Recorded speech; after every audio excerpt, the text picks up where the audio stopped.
एक question solve करते हैं। क्वेश्चन में स्टेटमेंट दी गई है, late S be a set of ordered pairs belongs to two-dimensional space such that x greater than or equal to 0, y greater than or equal to 0, y square less than or equal to 4x, comma y square less than or equal to 12 minus 2x, and 3y plus square root of 8x less than or equal to 5 square root of 8. If the area of the region S is alpha square root of 2, then alpha is equal to, and इसके respect में ये चार option अपने पास दिए गए हैं।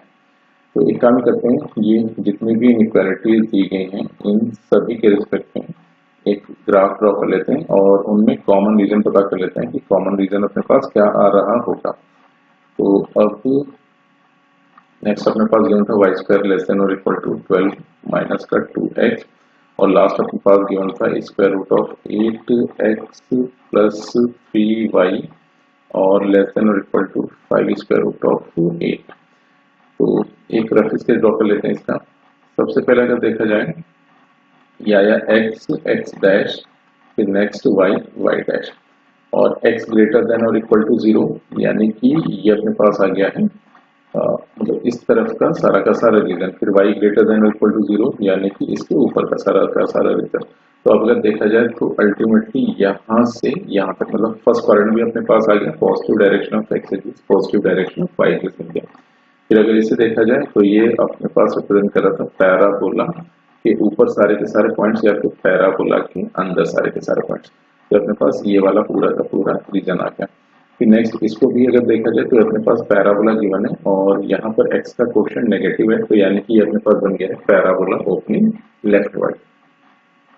तो अब यहाँ पर अगर x के प्लेस पे 0 पुट कर दे रहे हैं, मतलब इक्वालिटी के रिस्पेक्ट में ग्राफ ड्रॉ कर लेते हैं, तो ये आ गया y square is equal to, और अगर यहाँ से माइनस का 2 कॉमन कर लें तो फिर ब्रैकेट में आ गया अपने पास x माइनस का 6, यानी कि इसका वर्टेक्स अपने पास 6 देखने को मिला। और फिर ये y पे जाकर कट कर रहा होगा कहीं ना कहीं, तो y के लिए x इक्वल टू 0 कर देते हैं, तो y एक्सिस पे ये कट कर रहा होगा, y square is equal to ये अपने पास बन गया है 12, तो ये y को कट करेगा plus minus square root of 12 पर, जो कि मिल जाएगा 2 स्क्वायर रूट ऑफ 3।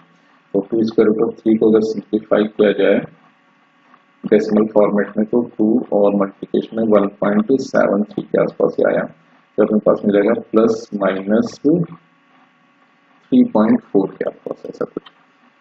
तो ये इन दो जगहों पर ऐसे वाइज कट कर रहा होगा। अच्छा, अब साथ ही साथ हुआ है कि ये दोनों पैराबोला भी एक दूसरे को इंटरसेक्ट कर रहे थे और ये जो पॉइंट ऑफ इंटरसेक्शन होंगे वो सिमेट्रिक मिलेगा, मतलब यहाँ पर जो भी x की वैल्यू होगी इस पॉइंट पे भी x की वैल्यू वही मिलेगी, और यहाँ पर जो y की वैल्यू होगी यहाँ पर y की वैल्यू सिर्फ और सिर्फ एक नेगेटिव साइन से डिफर करती होगी। तो अब अगर इसे देखा जाए तो दोनों पैराबोला का पॉइंट ऑफ इंटरसेक्शन या इक्वालिटी के रिस्पेक्ट में इवैल्यूएट कर लेते हैं। तो वाई स्क्वायर को जैसे ही कंपेयर किया तो 4x इज इक्वल टू आ गया है 12 माइनस का 2x, तो ये अपने पास बन गया 6x इक्वल टू 12। तो यहाँ से अपने पास x की वैल्यू मिल गई है 2, तो x की वैल्यू तो अपने पास आ गई है 2, और फिर x की वैल्यू अगर यहाँ पर पुट करते हैं तो ये हो गया 4, यानी कि मतलब 4 2 जा 8, तो स्क्वायर रूट ऑफ 8 ये वाली वैल्यू आ गई अपने पास। फिर नेक्स्ट अपने पास एक स्ट्रेट लाइन गिवन था और ये जो पॉइंट बन रहा था ये था 6,0। फिर नेक्स्ट इस स्ट्रेट लाइन को ड्रॉ कर लेते हैं। तो इसके लिए x को जैसे 0 किया y अपने पास आ गया 5 square root of 8 divided by 3, तो यानी कि y को कहीं पर कट कर रहा होगा, और ये वाला पॉइंट अपने पास स्क्वायर रूट ऑफ 12 गिवन था। तो अगर इस वाले पॉइंट को देखा जाए तो अपने पास 5 के स्क्वायर को अगर अंदर भेजते हैं तो बन गया 200 और डिवीजन में अपने पास आ गया 9। तो ये वाला जो पॉइंट ऑफ इंटरसेक्शन था ये था स्क्वायर रूट ऑफ 12, और फिर जो स्ट्रेट लाइन का y इंटरसेप्ट इवेलुएट कर रहे हैं तो वो अपने पास मतलब उसको भी स्क्वायर रूट के फॉर्म में कम्प्लीटली कन्वर्ट कर दिया। इसके लिए क्या है कि 5 को अगर स्क्वायर रूट के अंदर भेजेंगे तो 5 स्क्वायर बन के जाएगा, मतलब 25 हो गया, और 25 8 के अपने पास हो गया 200। 3 को अगर स्क्वायर रूट में रखा जाएगा तो उसको स्क्वायर रूट ऑफ 9 लिख देंगे, तो अपने पास इस तरह से आ गया। तो इससे अगर देखा जाए तो ये अपने पास बन जाएगा 9 2 जा 18 और फिर 10, मतलब 9 1 जा 9, 21 के आसपास, यानी कि ये ऐसे ऊपर ऐसे कहीं कट कर रहा होगा। ठीक है, अच्छा अब एक काम ही कर लेते हैं, ये जो x इक्वल टू 2 आया था तो इस स्ट्रेट लाइन में x इक्वल टू 2 पुट करके इसको एक बार सेटिस्फाई करके देखते हैं कि ये पॉइंट ऑफ इंटरसेक्शन जो आया था दोनों ही पैराबोलास का वो अल्टीमेटली लाइन पे लाई कर रहा है कि नहीं। तो एक्स के प्लेस पे जैसे 2 रखा तो ये अपने पास बन गया 2 स्क्वायर रूट ऑफ 8 प्लस का 3y is equal to 5 square root of 8। तो यहाँ से अपने पास आया 3y इज इक्वल टू, ये अपने पास मिल जाएगा 3 स्क्वायर रूट ऑफ 8। तो y की वैल्यू आ गई स्क्वायर रूट ऑफ 8, यानी कि ये जो पॉइंट ऑफ इंटरसेक्शन था ये लाइन पर लाई कर रहा था। अच्छा, अगर x इंटरसेप्ट पता करें लाइन का तो इसके लिए y को 0 से इक्वेट कर देते हैं। तो y जैसे 0 हो गया, root square root of 8 is equal to इतना, तो x की वैल्यू आ गई 5। तो यानी कि यहाँ पर कहीं कट कर रहा हूँ, तो स्ट्रेट लाइन कुल मिला के ऐसे कुछ जा रही थी, मतलब ये अपने पास स्ट्रेट लाइन ऐसे दी गई थी। तो अब इस पैराबोला का भी इंटीरियर था, और स्ट्रेट लाइन के रिस्पेक्ट में अगर रीजन देखा जाए तो ये अपने पास बन रहा था square root of 8x plus का 3y और लेस देन और equal to 5 square root of 8। एक काम करते हैं, यहाँ पर ओरिजिन पुट करते हैं, तो अपने पास हो गया 0 दैट इज लेस देन और equal to 5 square root of 8। तो ये आइडेंटिकली ट्रू है, यानी कि ये उस रीजन को रिप्रेजेंट करेगा जहाँ पर ओरिजिन कंटेंट होगी, यानी कि लाइन के रिस्पेक्ट में ये वाला रीजन देखने को मिल रहा होगा। तो इस हिसाब से अगर सभी का इंटरसेक्शन देखा जाए तो अपने पास वो कॉमन रीजन ये ऐसा कुछ देखने को मिल रहा है। तो ये आ गया अपने पास वो कॉमन रीजन।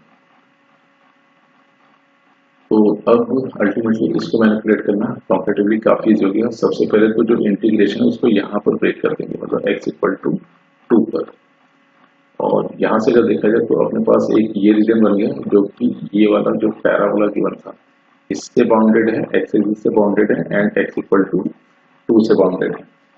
तो इसका नाम रख देते हैं रीजन A1। और फिर सेकंड को अगर देखा जाए तो ये अपने पास आ रहा है x इक्वल टू 2, फिर ये वाली लाइन सेगमेंट आ गई और फिर इस स्ट्रेट लाइन सेगमेंट का ये वाला पोर्शन आ गया। ठीक है, तो यहाँ से अगर देखा जाए तो ये अपने पास एक ट्राइंगल देखने को मिल गया, इनफैक्ट एक राइट एंगल ट्राइंगल देखने को मिला। और इस राइट एंगल ट्राइंगल रीजन के एरिया को अगर A2 कहते हैं तो यहाँ पर इस क्वेश्चन में अपने को A1 प्लस A2 पता करना है। तो जो A1 गिवन है that is nothing but area of bounded by curve, ये जो अपने पास गिवन था दैट इज पैराबोला, जो कि अपने पास बन जाएगा स्क्वायर रूट ऑफ 4x, या इनफैक्ट अपने पास square root of 4x dx, और ये इंटीग्रेट होगा 0 से 2 में। फिर A2 का एरिया लिख लेते हैं। तो A2 अपने पास एक ट्राइंगल गिवन था दैट इज 1/2, और यहाँ से यहाँ तक 2 था। फिर ये टोटल मतलब यहाँ से यहाँ तक ये टोटल लेंथ अपने पास 5 गिवन थी, इसमें से 2 निकल गया तो अपने पास बचा 3 और स्क्वायर रूट ऑफ 8, हाइट इसकी स्क्वायर रूट ऑफ 8 गिवन। तो यानी कि ये अपना रिक्वायर्ड आंसर होगा। तो इसको थोड़ा सिंप्लीफाई करके लिख लेते हैं। तो स्क्वायर रूट ऑफ 4 को बाहर किया तो वो 2 बन के बाहर गया। स्क्वायर रूट ऑफ x का इंटीग्रेशन अपने पास हो जाएगा x की पावर 3/2 और डिवीजन में 3/2, तो बाहर आके वो 2/3 ऐसे बन जाएगा, और इसकी वैल्यू अपने को 0 से 2 में चाहिए। और इसको अगर सिंप्लीफाई किया जाए स्क्वायर रूट ऑफ 8 को 2 स्क्वायर रूट ऑफ 2 लिख दिया तो अपने पास बन गया 3 स्क्वायर रूट ऑफ 2। तो नेक्स्ट अगर इसे सिंप्लीफाई किया जाए तो ये अपने पास बन गया है 4 डिवाइडेड बाई 3 और 2 टू दी पावर 3/2, फिर -0, फिर प्लस का 3 स्क्वायर रूट ऑफ 2। तो इसको नेक्स्ट अगर सिंप्लीफाई किया जाए ये बन जा रहा 4 डिवाइडेड बाई 3 और 2 टू दी पावर 3/2 को लिख देते हैं 2 स्क्वायर रूट ऑफ 2, प्लस ये आ गया अपने पास 3 स्क्वायर रूट ऑफ 2।